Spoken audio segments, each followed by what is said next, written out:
This guy came from a broken family, divorced. My out was the Army because I had a 1.8 GPA. So I go into the Army. I'm going to do 20 years.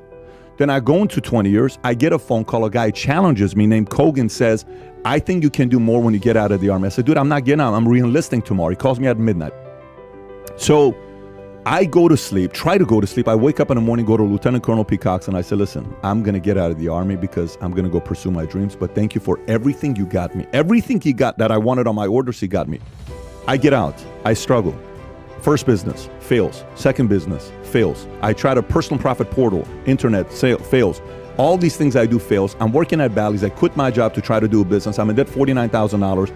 I go back to recruiting to say, if I go back into the Army, what would I get?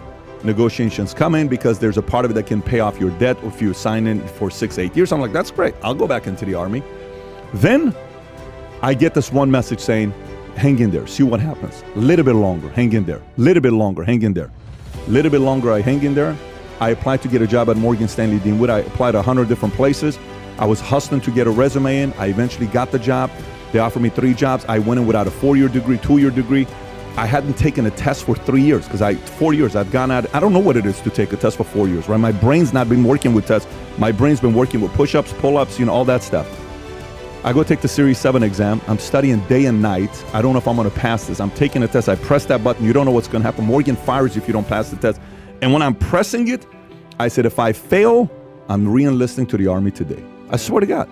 And I press, boom. 30-second pause. It's a 6-hour test. Dude, I can't even tell you what my exam. I was in Culver City at the... How old were you at this point? 21, 22 years old. Wow. I take the test. Result shows up. 78%. I said, no freaking way. I get to keep my job.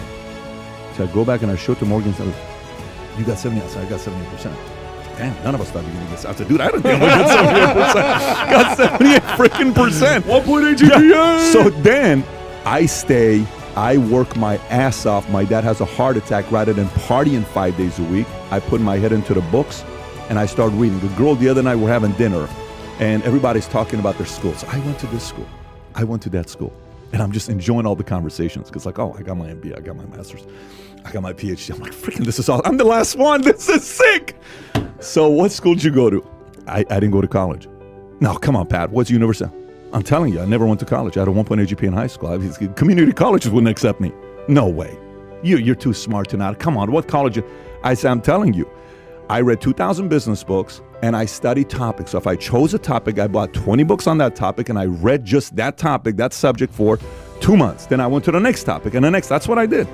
So some people who want to say the rich people have these special, gifts and all this other stuff, I'm sorry, you just don't want to read books. You'd much rather watch Netflix. So that argument is, I believe anybody can reach their capacity. Sure. Anybody has that shot, but it takes so much freaking work, pain, that not a lot of people want to go through. Don't get me wrong, life happens to many different people. I'm not here to judge. But all I'm saying is the system of capitalism, the greatest system in the world that allows a guy like me, who doesn't have nowhere in my life you can pinpoint to say, this guy was going to win a life. Not one thing you can pinpoint. Nothing. Yeah. Not one thing you can pinpoint. That's why I believe in capitalism. Versus my family believed in communism. My family believed in socialism. Now I'm like, listen, just leave me alone. Let me see what I can do. If my market's 50, I'm good. I'm happy because I'm giving my best. If my market pays 75, I'm happy because I'm giving my best. But if I keep bringing value to the marketplace, all of a sudden an opportunity is going to come up. Yeah. And you can't predict that opportunity. All of a sudden someone's going to say, you know what?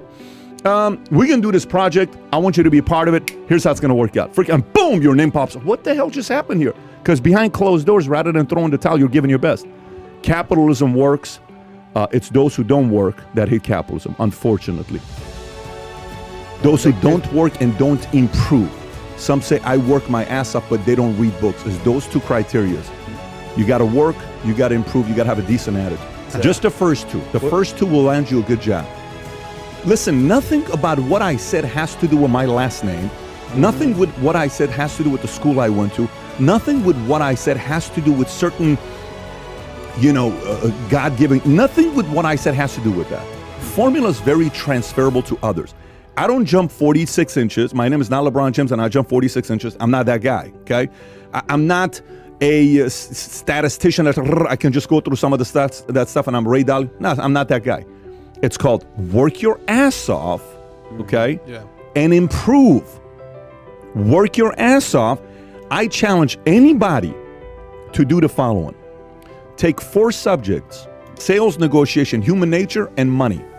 Go to Amazon. I will fund this if somebody wants to do this. You do it, you come back to me, nothing changed, I'll fund the whole cost that you had here. 4 topics. Read every book on negotiation, above 400 reviews on Amazon, that's 4+ star. Read any book that's above 4 star, 25 of them, 400 reviews on sales.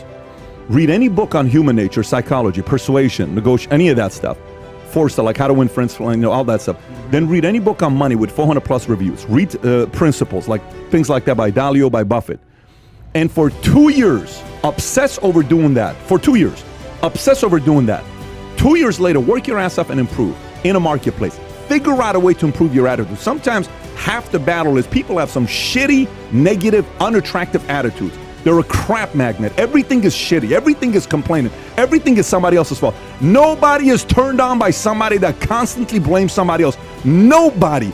I go on, when I was single, I would go on dates and I would talk to a girl. My last boss was a jerk. My last boss was an asshole. I said, out of your last 5 bosses, which one of them were assholes? All of them. I'm like, shit, it's not the boss's problem. It's you. It ain't no boss's problem. It's your attitude sucks. Yeah. Within an hour, you saw the attitude. Right. You read those 4 topics, 2 years. Work your ass off, come back to me 2 years from now. Matter of fact, you won't even come back to me because you forgot about it because you're killing the marketplace. The market rewards people who outwork and out-improve. It's proven. This doesn't mean you're going to be a millionaire in 2 years. Yeah. This doesn't mean you're going to be a billionaire in 2 years. Here's what it does mean too. Your market value is increasing. Somebody may offer you something special next 2 years. Some opportunities come up. You go into a company, how many guys work at a company for $50,000, $60,000, $80,000? Company starts growing. Next thing you know, they're making 100, 150, 200. Next thing you know, they get shares. Behind closed doors, they're investing money into a 401k, retirement, whatever. Then 10 years later, company has an exit. This guy gets a $6.8 million check. How the hell did you do it? Yeah. It ain't that. And you know how many people have done this, by the way? A lot. Not 10,000. Not 100,000. Millions have done this. First thing everyone has to understand is what money is. And I don't mean in terms of in terms of wealth, but like money is just paper. It doesn't make you a good person. It doesn't make you a bad person. It's paper. And we talk about all these insecurities people have with money. I grew up being told, don't talk about money. Don't worry about money. Don't stress about money. Yet here I am seeing my parents work their butt off every single day. So trying to make money. And it doesn't make sense. How am I supposed to not worry about money? And you want me to become a doctor because you read those, if you go to those career fairs, they show you the different careers, right? And doctor is always number 1, the highest income. So why am I doing this if it's because of the income instead of because I love it or do something that I love? Why not? Or because I want to help people. Yeah. You want to save lives. Exactly. Yeah. And what's crazy is if you understand money, you become financially educated, you're willing to talk about it. Well, now you can be financially stable doing whatever you want. And you can follow something you love and still be financially okay because we assume that you have to have this in order to make money. You have to have this job in order to make good money. You have to have this career if you want to be financially stable. But that's a complete lie. But that goes down to not us being willing to talk about money. And I talked about this in our last interview. But money is one part of our lives, and the reason why people are scared to talk about it is because we're insecure about it, and that's because we don't understand how money plays a part in our lives. It's one aspect. I say that there's 4. You have to be physically healthy, mentally healthy, spiritually healthy, and then financially healthy. If you're not financially healthy, well, it can make everything else much more miserable because you can't pay your bills. But if you're financially healthy, you're rich, but you have nothing else, more money just makes you more miserable. So you need to live a holistic life and understand how money plays a part in your life. That way the finances can have the biggest power, and then you understand that more money just amplifies who you are. It's like fire, it's like fuel. It fuels your fire. If you're a good person and you have more money, you have a tool to do more good. If you're a bad person, you have more money, you have a tool to do more bad. Yeah. Just why we need more good people with money. You can use your money as a tool. And this is what wealthy people do, because now what do they do with their money? You use your money to buy your time back. Because what so many of us do is we're exchanging our hours for dollars. You go to work every single day and you get paid, but what are wealthy people doing? They're not working just to use their money as a way to buy hours. They're using the money to buy their time back. Yes. Because now you can build things and build processes and invest your money, because now you can use your money as a tool instead of as a fool. That's what I like to say. But this is where it's how do you now use your money to make your life better?